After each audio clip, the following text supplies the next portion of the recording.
Hello everyone. I just wanted to make a video about the Turbo Eldrazi deck. First of all, I want to give credit to the person that I got it from, which is um, Rock Lee from the mtgthesource.com forums. He posted about a tournament. He went 6-0-1 in the Swiss, and he posted a list that I based my build on. Just made a couple of changes that I don't think impacted the deck. It was more of a card availability than anything else. Um, I was literally looking in the forums for some tech for my usual Goblin deck, and then I saw this deck, and even though there was about 20 minutes left before the tournament started, I knew I had to play it. Um, the deck is pretty simple. You basically want to cast Emrakul and win. The entirety of the deck is trying to enable that. The main engine of the deck is the Locus Mechanic. First seen in original Mirrodin block with the Cloud Post, which enters the battlefield tapped and adds 1 mana to your mana pool for each Locus on the battlefield. Originally, those were only the original 4 Cloud Posts that you could play, aided later by Vesuva from Time Spiral block, which would come into play and copy a Cloud Post.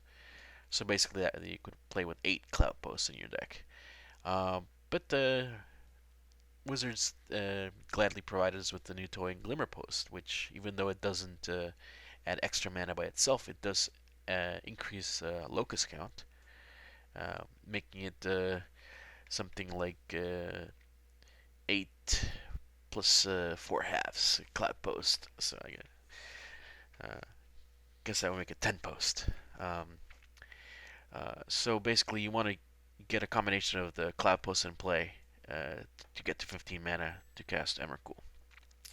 In order to do that, we have another enabler, which is Candelabra of Thanos, which pay X and untap X target lands. Should be pretty self-evident that if you have multiple Cloud Posts or Locus in play, you can generate mana by untapping them and then tapping them again. For example, if you had 3 Cloud Posts and you tap for 9, untap 3, add 9 again, that's 12 mana. But 3 land. Yes. It's pretty nutty, as I'm sure you saw in the videos. I cast that Emrakul on turn 4, thanks to 2 Candelabras. Or maybe it was even 1, I can't remember. So that's, again, part of the acceleration that you have. As far as searching for the lands, you have a expedition map. It's cheap and efficient. I don't think we can get better than that. Except you can. It's crop rotation. Even though you have to sacrifice a land, usually you're sacrificing either one of your dual lands or basics or fetch lands, or even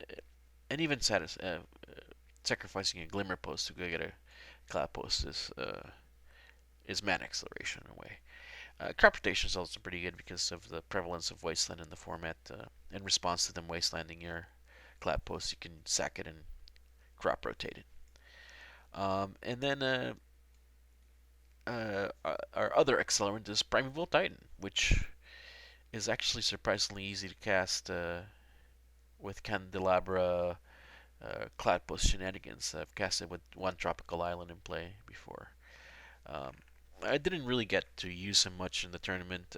I assume he's not uh,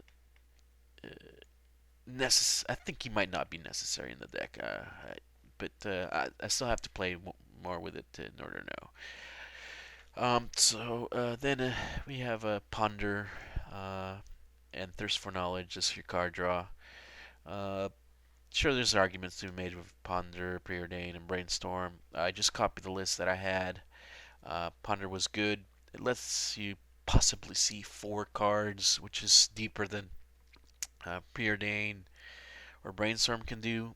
So I liked it. It's also got a shuffle effect, which is important because you're running Sensei's Divining Top with so much library manipulation. It's clearly a good choice in the deck. Uh, and then For resistance, we have Force of Wills, some All is Dust to mop up any problematic permanents, and it's surprising how early in the game you can cast All is Dust with all the mana you generate. And then Repeal as a kind of a Swiss Army knife of answers. There's a plethora of cards that can give you problems, or you just need to buy some time, bounce a creature. That'll get the job done and draw you a card. Um, the only changes I made to the main deck here is that I added a basic forest where the original list had 4 tropical islands. First of all, because I didn't have the fourth tropical island, but I also think this it's probably correct to be able to have a basic forest for your crop rotations when you're under some kind of mana duress due to wasteland or something like Magus of the Moon. Or, so it's I think that's fine. Uh, that's the main deck. The board just has some versatile cards for some of the decks that you might have problems with. Pithing Needle is an excellent card, and honestly, I almost wish I had space to run some main deck. Um, it grabs Wasteland, which is obviously a big problem for this deck, but it also can make things more difficult for your opponents if they are running uh, important cards that can be hosed by the needle. Quasali Pride Mage is also a good card to name. Just protect propaganda in the aggressive matchups. The Tabernacle of Pendrel Vale. You can go. You can easily search with your expedition maps and crop rotations, which is great against aggro. Um, then again, propaganda tabernacle or for aggro. We have a energy flux. I didn't really use it in my matches. I'm not sure how good it is. I know that the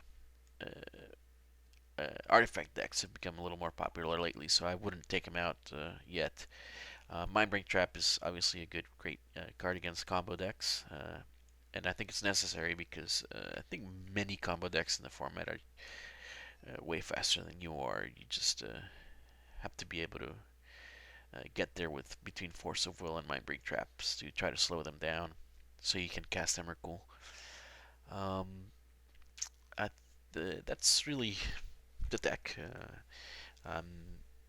Today is the first time I played with it. I'm gonna play with it some more. It's a lot of fun. You're casting big, powerful guys early in the game, and your opponent just watches in misery as you annihilate all their permanents. Um, thank you for watching. I hope you enjoyed it, and we'll see you again soon.